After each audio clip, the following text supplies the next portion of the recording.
You're watching Better Business Bureau's Business at its Best, brought to you by Ataraxis. You've got employees, we've got solutions. Human resources, insurance, benefits, and payroll. Our business is your business. BBB's Business at its Best. You can't do it alone. Dale Dixon here, Better Business Bureau. Welcome to Business at its Best. Each week, we show you how companies in Idaho are finding success through ethics and integrity. Today, we spend this time taking a look at profitable partnerships. We start with looking at partnering inside your business. As we said at the beginning, savvy business owners know they can't go it alone. Even the one-person shop needs a partner along the way, especially if that partner keeps you focused on what you do best. Then, how does your company approach charitable giving? Is it a planned strategy, or do you simply give to those that sound good when they ask? And you've heard you keep your friends close and enemies closer. What about partnering with a competitor? Some companies have found it to be the great paradox of success. The questions to ask before you partner coming up later on in the show. First of all, a big thank you to the TV stations in Idaho making this show possible each week. We are airing on KTVB's very own 24/7 in Twin Falls and Boise, and Local News 8's Now channel in East Idaho. Well, Ataraxis makes this program possible each week. The company takes care of the day-to-day work of HR, benefits, and payroll, so a business owner can focus on growing the business. Stephen Cilley with Ataraxis joins us for a unique look at partnering. Stephen, thanks so much for being with us today. Thanks for having me. So I want to start with the hiring process and how a business owner approaches hiring. And let's start you're hiring a base level employee. You can either look at it that way, or you can look at it as, I'm hiring somebody that's going to be the face of my company to the public. And that really makes it look like I'm hiring a partner in this process, even though they're not going to have a stake in the business. Right. Yeah, you got to make them feel like they have pride in the ownership or pride in the mission of the business. It's mission driven. Right. So how does that change the hiring process for the business owner? Well, I think the first thing you got to look at is how much customer interaction is this person going to have? Because if they're not going to have any, then it's really, are they technically savvy in what you need them to do? But then there becomes that fine line between, is they're technical savvy and do they have the personality to be able to take care of the customer? Because if they don't understand customer service, it makes it really hard for you to teach them what you want them to do with the customer. And all of this means we're talking about starting at the ground level for that small business owner and how they approach their hires and thinking about it as a partner. Right. So now I want to switch gears slightly to talk about the plumber. Let's create the scenario out there. The plumber who loves the task, the idea of the trade of plumbing, but now if it's a one-person shop, they have billing. If they hire anybody, there's payroll involved. A lot of extra things that might not have been on their plate before. Right. Opportunity for a plumber or an opportunity for a cost? You'd like to think it's an opportunity for a partner. You would like to think so. Yeah. You know, and that's a lot of big things that first an owner has to realize that no one he hires is ever going to do it as good as they're going to do it. And that's it. So you've got to understand that. And so acknowledge the mindset first. Acknowledge the mindset first, because if you can't, you're never going to grow past yourself. Okay. And so if you can acknowledge the mindset and try to make sure that you build things and an attitude with the employees that they have to do it a certain way, and that the expectations, I think, communicate the expectations of what you're trying to accomplish so that they understand that before the tasks. Because if they understand that you're trying to accomplish this mission for the customers or for the business, then the tasks become secondary to the overall mission. And if they know what they're supposed to do with the tasks, it makes those easier to do. And that also presents an opportunity for some outside help. Right. Absolutely. Because if your skill set doesn't match it, or the cost is so great to have it done internally, or you just don't have the time, having a partner that you can do that with and take those things over, it really becomes helpful. But once again, it goes back to the partner mindset. You can either look at it as, oh, it's going to cost me to do this, or I get to have a partner come alongside and take up some of the slack and make this job a little easier. Yeah, it's a cost opportunity mindset. Yeah. Is it a cost, or is it an opportunity to be able to do more things that create more revenue? So anything you can outsource, whether it be what we do, which is all the personnel things and the employee services, or whether it be your computer work. Regardless, there's a lot of people who own businesses that know how to fix computers, but if they don't get paid for them, is that the best use of their time? The best, highest use of the time. Exactly. So this whole idea of partnering and partnering for profit starts with getting the right mindset in place from hiring all the way through finding the right partner. Folks want to find out more about Ataraxis online. It's ataraxispeo.com. All right, Stephen Cilley, thank you so much with Ataraxis for joining us today. And coming up next, what's your approach to charity? Do you see yourself as a partner in the good work or someone who simply gives? Financial planner Dave Petso joins us next with some insight and his perspective. You're watching Business at its Best, presented by Ataraxis.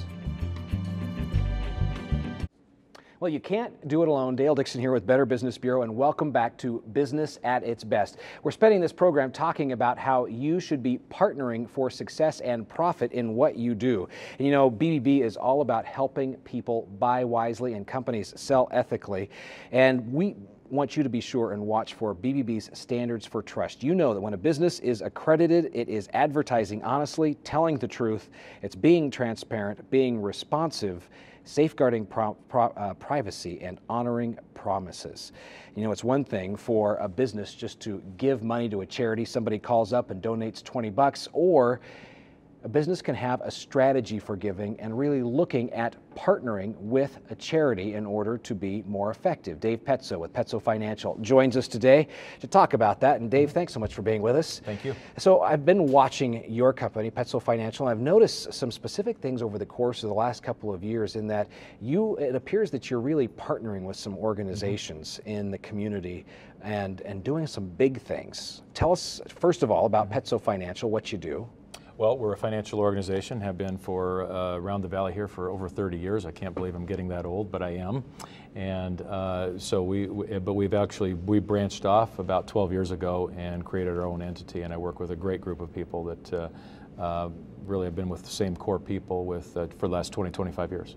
So when it comes to this idea of partnering with a charity, what's the philosophy? What's driving Petso Financial? Well, Dale, we have, without stating the obvious or acting like a cliche, we've been really blessed with a lot of success and in what we do. And we have always tried to give back a little bit. And my wife and I have always been really private about that. We just do our own thing, and we felt that was the best way to do it. But over the last couple of years, we really rethought it from an organizational perspective. I have a group of people that they wanted to participate in some things too. So how do you do that and create the energy within the organization as well? And then actually recognizing that because we have a role to play in the community, that by being more outward about some of our giving, we could actually encourage others to do that. And so we began partnering, for example, with Channel 7 at CARES Day. It was a natural tie-in for us. How could we get so much bang for the buck but with a professional organization like that going out, we were able to partner, and we feel like our gift was multiplied many times over because it was partnering with the right group. So over the course of that answer, you've given a lot of strategic aspects. Number one, employee engagement, customer engagement through the process, and giving your employees and customers an opportunity to give through Petso Financial. Correct. And not necessarily through us, but also to put out in front of them some ideas of what they might want to participate in. And opportunities. And ones that we feel very, very good about. As you touched on earlier, Dale, it's one thing to just, make somebody go away when you're giving. Yeah, here's $50 for this little kid project or that or another. But if we want to do something significant, you want to have impact, you have to partner with people who have done the due diligence on those particular groups. And we have some amazing ones here in town, as you know, the Rescue Mission, things like that were the center of the CARES Day deal. So what's the impact now that you can look back at some of these big events that you've participated in, partnered in? What's the impact? Well, the impact, I think, is for our customers. It was really quite an awareness of that, and for us, I guess it was a coming out. We really didn't encourage that before, and we really, as far as it happening, our organization now internally is excited about what's the next one. What are we going to do next? And so now, actually, as a group, we want to try to find something each quarter that we feel really great about as a group, and then we will partner with that group and encourage people to join us in a walk, or we'll give money, but we want to do something in a more significant way, and by having the people in our organization help us make that decision, I really enjoy it. It's really a lot of fun. Strategic in nature. It is now. All right, Dave Petso, Petso Financial, thanks so much for being with us. Thank you. And the theme of today's show is partnering to compete. Next on Business at its Best, we are going to have a conversation with Mollie Sweet, NNU, talking about the great paradox of partnering with a competitor. And welcome back to Business at its Best. We spend this 30 minutes each week bringing you top talent, I should say, from business and education to help improve Idaho's economy by helping businesses be better. We turn to the university campus for some insight into our theme, Partnering to Compete. When competitive companies create a strategic alliance, co-opetition is the goal. That'd be co-opetition. It's a combination of those words cooperation and competition. It's the idea that competing businesses sometimes can benefit by cooperating, and it's possible. Associate Professor Dr. Mollie Sweet, Instructor of Human Resource Management and Accounting at NNU, joins us. Thanks so much for being with us. So give us an idea, what are some benefits of this idea of co-opetition? Right, so companies can go into a new market when they cooperate together. Your competitor has strengths, you have different strengths, and together you might be able to partner to go into a market that you wouldn't be able to get to in the time that you could, or under the cost constraints that you would be able to if you partner together. And I can just imagine that a number of businesses are saying, wait a minute, I don't want to cooperate or partner with a competitor, but what are some of the precautions that the company should take when they look at a strategic alliance? I think that strategic alliance is an important piece. Right, so another word for co-opetition is strategic partnership. And definitely defining where they're going to work together and then where they're going to compete. And the way they want to do that is with a non-disclosure and a non-compete. And you do want to be careful. You know, if your number one goal is customer service and your competitor is not known for that, probably not a good strategic alliance. So we're talking about defining the cooperation, having those pieces in place, clarified right up front, defining the competition, and then also a non-disclosure form. Yes, you need to agree on where you're going to agree. And disagree. So have you seen this work in the past? Yeah, you know, we've seen it in some big businesses and we probably don't think about it. For example, Apple and Microsoft work together. You can now get a lot of Microsoft software to work on Apple Mac run computers, and iTunes can also be run on Microsoft. We've also seen it with Dell and HP. Big competitors, both run Intel. But on a local scale, NNU does this. We right now work with Boise State for our engineering students. Because of accreditation for them, they're allowed to go there and take some classes and transfer back. And NNU and CWI work together very well. We're competitors, but when we have students that need to get a class in that can't finish at NNU before the time is up, we recommend CWI, and they send students to us. All right, co-opetition or a strategic alliance, and it's possible. Dr. Mollie Sweet, NNU, thanks so much for being with us today. Thank you. And coming up next on the show, we're going to work on the inside of your business when we think about strategic alliances and creating a stronger sense of cooperation in your business. You're watching Business at its Best, presented by Ataraxis. Welcome back to Business at its Best. This is a weekly half-hour TV show airing across South Idaho from east to west. The show is just what the name implies. We showcase companies in Idaho setting a standard, doing what's right, finding success, and driving the local economy. Our focus today is partnering to compete. And oftentimes, no amount of partnering outside the business can overcome a broken culture on the inside. We turn to trusted business coach Greg Carlson of OnTrac Coaching, and thanks so much for being with us, Greg. So let's talk about this idea of what's going on inside. We've got to be healthy inside and getting the right team in place. Well, culture is everything. Yeah. And it is important to get the right people, but even the right people with a bad culture are not going to help your business survive. Let's draw some sports analogies. You know, you can get great players, but if they can't play together, you're not going to move the ball down the field. And quite openly, it really starts with leadership. The foundation of leadership is trust, and the reason the foundation of a team is trust. That's why people work together or they don't work together. You can't have a team, you can't partner without trust. There's a huge lack of trust. Yeah. So that's number one. And it does start with leadership. You know, foundation of trust is integrity. And are you as a leader acting with integrity? Do you have well-established values and guiding principles that you live by as well as you hold everybody else accountable to live by? Because people are looking to you. They're looking to you. It truly does. I mean, it sounds cliche, but it starts at the top. Sure, it does start at the top. Go ahead. So what are some ways that the business owner can foster that? Once they do that internal check, look at themselves. Once your leadership is in place, obviously getting the right people on the bus is an important issue. And you can help foster that teamwork by getting an interview team, for example. getting representatives from the people on the floor or that are in the field and have them help interview those individuals. Another thing that we can do is that we have to set clear goals for each employee and clear goals for a team. And if you can start getting team goals, just again, let's go back to our sports analogy, they all know that they're responsible to get the ball down the field. So we're working on trust, we're establishing a culture of trust, we're getting the right people on board, and we are establishing a common goal. And then Clarity. Clarified. And that also leads to accountability, because if I know what's expected. Absolutely, and that it goes right into my next point.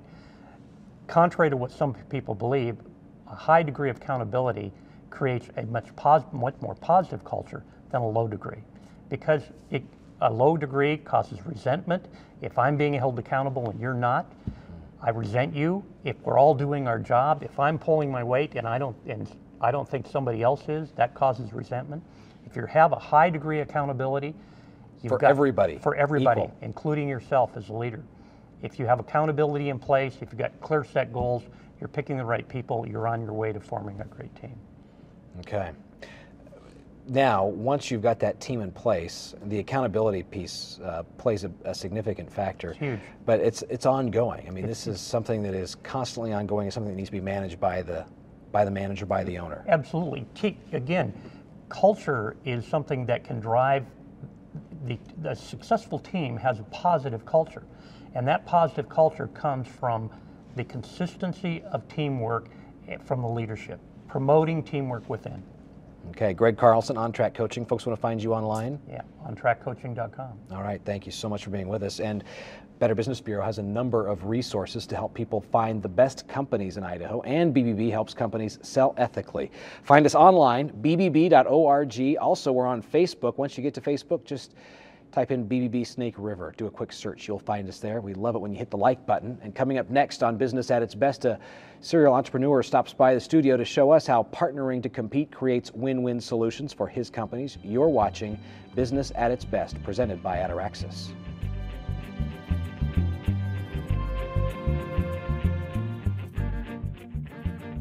And welcome back to Business at Its Best. Each week we have a different theme in helping business succeed. Today we're showing how business in Idaho is partnering to compete. Paul Frantellizzi is the founder and CEO of Good Cacao, an Idaho-based company developing new nutrient-rich chocolate and superfoods. Thanks so much for being with us today. Thank you. Tell us about the company and the products. Sure.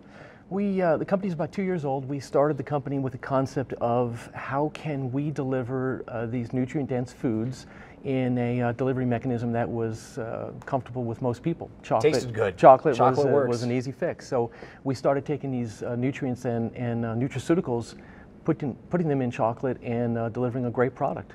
Now, you have a long history, longer than we have time to go through, of starting up businesses. But as you go through this process of starting up companies like this one, how important do you find partnering with others to be in overcoming some of the obstacles that people find? Sure.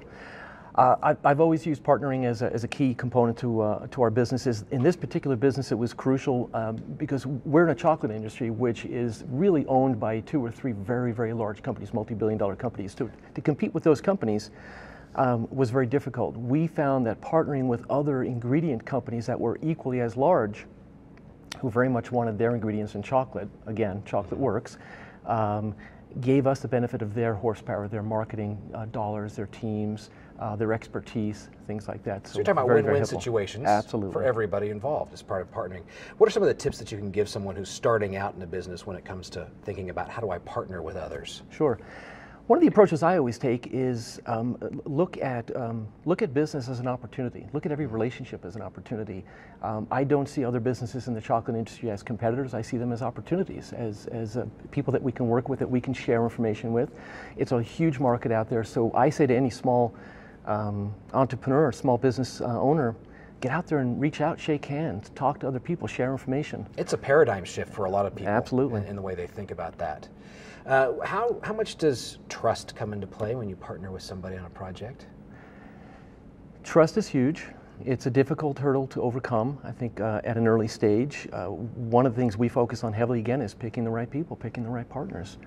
during your due diligence with partners. And let's talk about that due diligence process. Yeah. What are some of the things that you're doing, questions you're asking, or even thoughts going through your mind as you're considering a partner? I look at history. I look at what either a company or an individual has done over a period of time, what kind of history they have in business, what kind of history they have with relationships. I think relationships can tell you a lot about any person or any company. If that company has long-standing, strong history of relationships, it tells you a lot about how they do business. To me, that's key. Now, give an example where finding a close association really paid off, either financially or professionally for you. Sure. We've got many in our business. One would be Dr. Michael Murray. Dr. Michael Murray is a world-leading naturopathic doctor that reached out to us at an early stage and loved what we were doing and asked if we would be interested in partnering with him. What Mike Murray brought to the table for us is a wealth of experience, 30 years in the industry, 35 books written, that I did not have in my business. So that experience, that knowledge of the industry was just huge for us.